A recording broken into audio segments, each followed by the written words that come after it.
So, good or bad? I would say bad, but only by a little bit, because I'm a little bit worried. I'm a little bit worried because this is the best trailer they have so far. It is very promising, and we're doing minor spoilers. I'm not going to spoil the whole thing, but I'm like, I'm fearful what James is going to do. Okay, so let me get the good stuff out of the way, because there is good stuff. For instance, Superman was able to easily hold back that building from crushing someone. Okay, that was good. The Mr. Terrific joke. Okay, that sounded appropriate. And yes, there's a funny moment where Superman knocks somebody's teeth out and the teeth hit the camera. How does it do that? Don't know, but it hits the camera. Okay, that was a little nice meta moment. And listen, I like the design of the villains. The villains' design are actually really interesting with Ultraman. I liked Lex in the other trailers a lot more. He sounds a little bit too whiny, but okay, he does look good for the most part. Uh, and Lois consistently looks good. She looks very attractive and very feisty. Okay.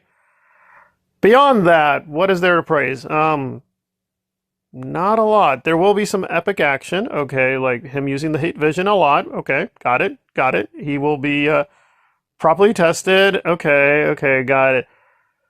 And listen, I'm actually going to give James a lot of points because I did not even guess he would do this, but apparently Lex's girlfriend is joining him to enter the Fortress of Solitude. Now, that is a much more critical moment than I think people understand. So, I'm not going to get into the leaks, but because we see this, he does have some kind of media center, so he's doing some kind of propaganda campaign against the Man of Steel.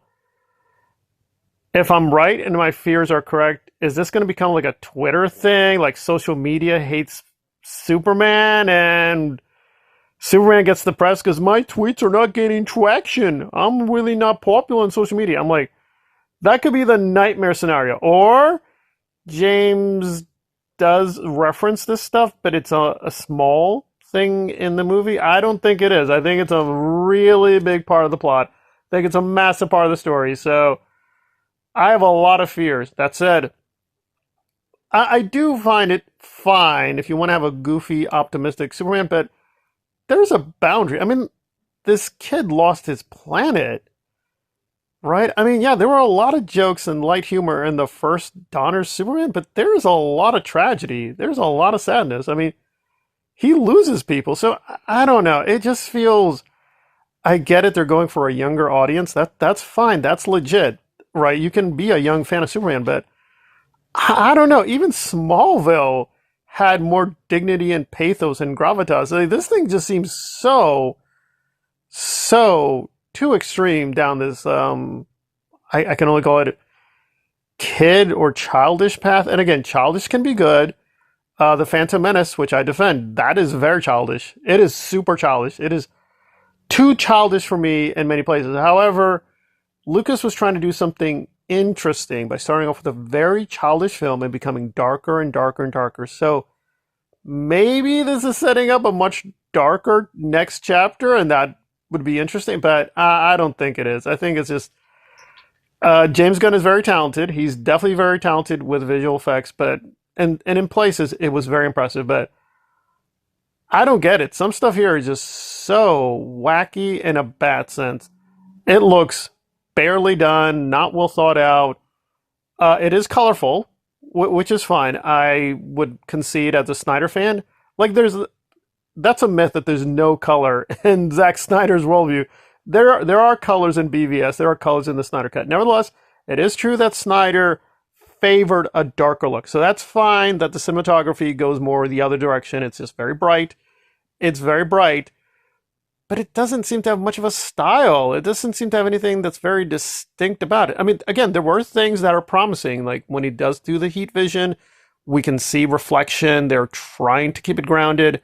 Okay, there are some places where, like the parting of the waters, they're trying to marry the best of the newer technology with this much older myth. I mean, Superman is a very old superhero. He is super old by many standards. But this is better than the other trailers, but it still feels like a mishmash and a mess.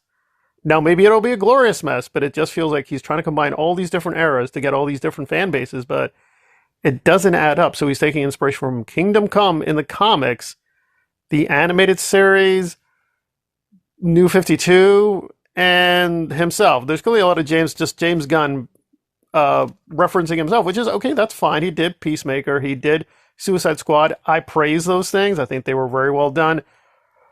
But they were very excessive at points, and this looks like the same thing. And it's very ironic that his last thing technically was a very R-rated superhero film, and this is the complete opposite. It is PG-13, but I think it'll be very much on the PG side. I think it'll have maybe what, one or two curse words. That's it. So the PG-13 thing, I think, is very misleading. I think this is going to be so rubbery sponge cake. Yes, yes. Lex is yelling, I'm going to kill you. I'm going to kill you. I'm going to kill that dog. I'm Lex Luthor. I don't know. It just looks goofy and lame in a bad sense. But some people are like, finally, we have a hopeful Superman. That's never been denied to the fan base. There are very few comics, there are very few stories where Superman is literally dark. That is a myth. So I don't know. So I'm very torn on this. It does show a lot of promise. Trying to be optimistic, but I am fearful. Some of my guesswork and some of the plot leaks do seem confirming. Like, yeah, they're showing a lot of the good stuff and they're hiding the really, really bad stuff. And the bad stuff, I think, is going to really shock even people who want to like what James Gunn is up to. I think people are going to be like, holy cow, I cannot believe they authorized to do that. So, yeah,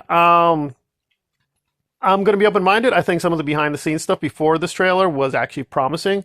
I will still put out videos showing that much more optimistic forecast, but I just got to call it like I see it. Even despite being a Snyder fan, it's not due to me being a Snyder fan. I just think it's like any neutral person would say, yeah, Zack had a much more compelling thematic visual look. This feels... It just feels like what it is. It's a sloppy mess. It's a very sloppy mess. But there are moments of promise. There are moments like, okay, maybe the bad parts were just in the trailer and the movie will be, you know, an hour and 40 minutes of greatness and just slog through 20 minutes of like, below average stuff. That could happen. I could be totally wrong, and I will gladly say this is it. They got the near perfect Superman. It's a 9.5. But I'm very fearful. That said, I do give Gunn a lot of points for taking some bold stances, but I don't think it's going to work. I respect him in principle, but I don't know, man. Some of the stuff just doesn't even look good. And if it's going where I think it's going, people are going to be like, wow, that is way too juvenile, way too juvenile. But we'll have to wait and see. But I'm fearful. This is not like Tim Burns' Batman, which was not faithful to the comics at all, but did have a bit of an edge. This one feels like the complete opposite. It has a PG-13 rating, but it's like, what was the point? What was the point? This is going to be probably more childish than even most of Star Wars. But I'm in the minority. A lot of people are just loving this trailer. I'm like, I don't know. I think they're going to have buyer's regret very fast. I'm just going to say that. They're going to have buyer's regret very, very quickly.